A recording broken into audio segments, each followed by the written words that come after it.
उलटबाजियां खाते हुए गिरेगी ये रजनी आसमान से नीचे, जब इन पांचों में से खींचेगा कोई अनुपमा नाम की सीढ़ी।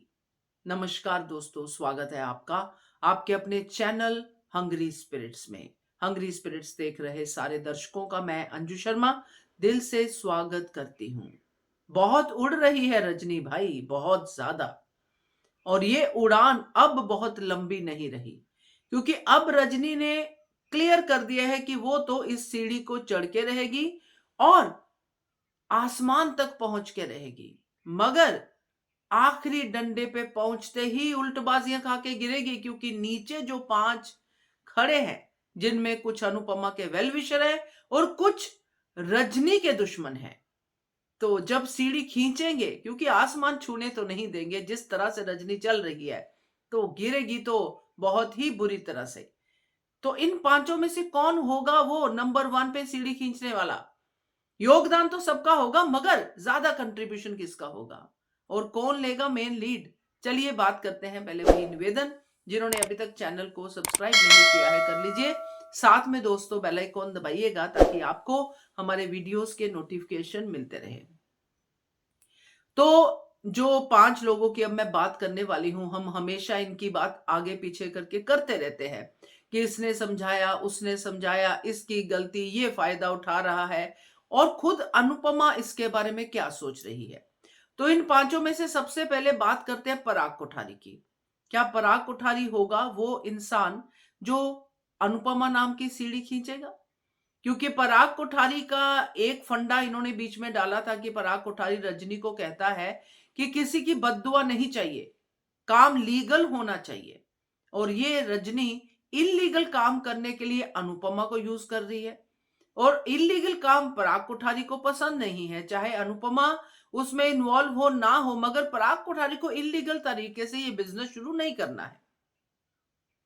तो इसमें अनुपमा का भला होगा ही अगर पराग कोठारी कहता है कि नहीं, मुझे ये चौल नहीं चाहिए इस तरीके से।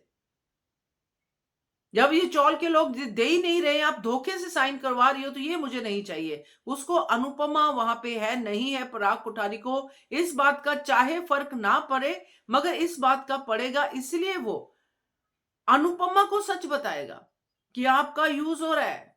ये हमारे अंदाजे हैं, जो हमें लग रहा है कि ये जो आज उड़ रही है रजनी, आसमान तक पहुंचने की बात कर रही है, इसकी सीढ़ी पे कौन कौन बैठा है, क्योंकि अनुपमा की सीढ़ी तो उड़ेगी लास्ट डंडे पे।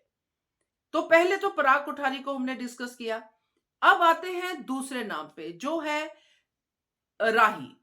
अब राही शुरू से ही लगी हुई है कि ये ठीक नहीं है, मुझे रजनी मासी पे डाउट है, मुझे रजनी मासी पे डाउट है, मुझे ये है, मुझे वो है। राही को पेपर पढ़ने के बाद कुछ भी क्लू मिला तो राही अपनी मां को क्यों सीढ़ी बनने देगी? क्यों नहीं मां को वो क्लू दिखाएगी? क्यों नहीं मां को वहां से हटाएगी? जब पीक पे होगी रजनी और नीचे पता चलेगा राही को कि ये तो मेरी मां को सीढ़ी बना रही है, तो क्यों नहीं अपनी मां को खींचेगी? क्यों उसको नहीं कहेगी कि या रजनी को चुन लो या मुझे चुन लो?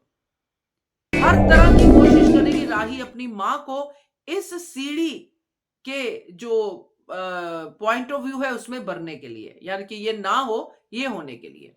तो राही का तो बिल्कुल समझ में आ गया। अब आती है गुड्डी यानी प्रेरणा, जिसको रजनी गुड्डी कह रही है और अनुपमा उसको प्रेरणा यानी पी के नाम से जानती है।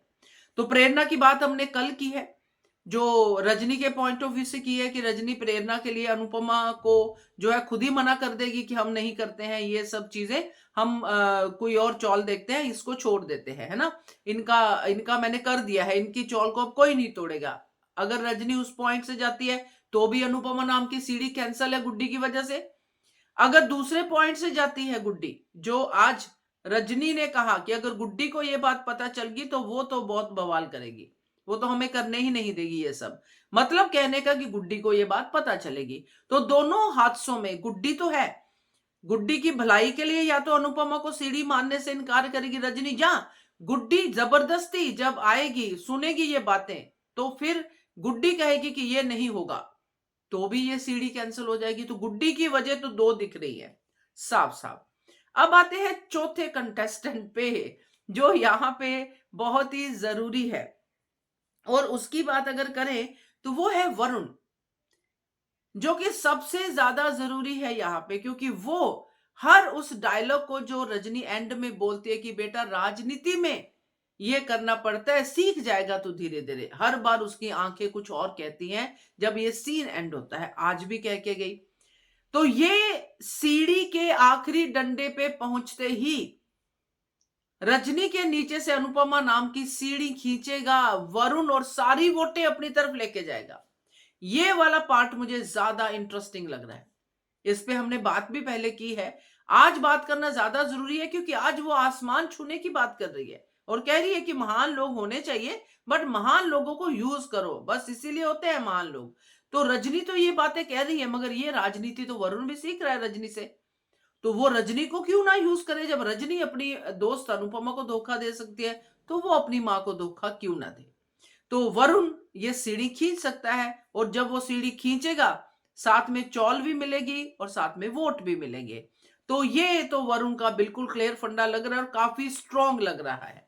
मगर दोस्तों, ये चारों के चारों जो भी कुछ करेंगे, इनका जो भी कंट्रीब्यूशन रहेगा, फाइनल टेक तो अनुपमा नाम की सीढ़ी ही लेगी। जब अनुपमा को ये सारी बातें पता चलेंगी तो अनुपमा खुद ब खुद रजनी के नीचे से हटेगी और उल्टबाजियां खाती हुई रजनी नीचे गिरेगी, क्योंकि ये होना ज्यादा पॉसिबल लग रहा है। पॉसिबिलिटी और प्रोबेबिलिटी की बात करें तो सबसे नंबर 1 पे आती है अनुपमा, जो खुद की सीढ़ी खुद ही खींचेगी, क्योंकि जब उसको ये सच्चाई पता चलेगी। नंबर 2 पे आता है वरुण, जो अनुपमा के बाद आता है, जो सीढ़ी खींच सकता है। नंबर 3 पे आती है राही, उसके भी काफी चांसेस है सीढ़ी खींचने के। नंबर 4 पे आती है गुड्डी और नंबर 5 पे आता है पराग कोठारी। तो ये मेरा अंदाजा है, आप बताइएगा आपको क्या लगता है? नंबर 1 ही लगता होगा डेफिनेटली। बताइएगा कमेंट करके। Keep watching Hungry Spirits channel. Thank you so much.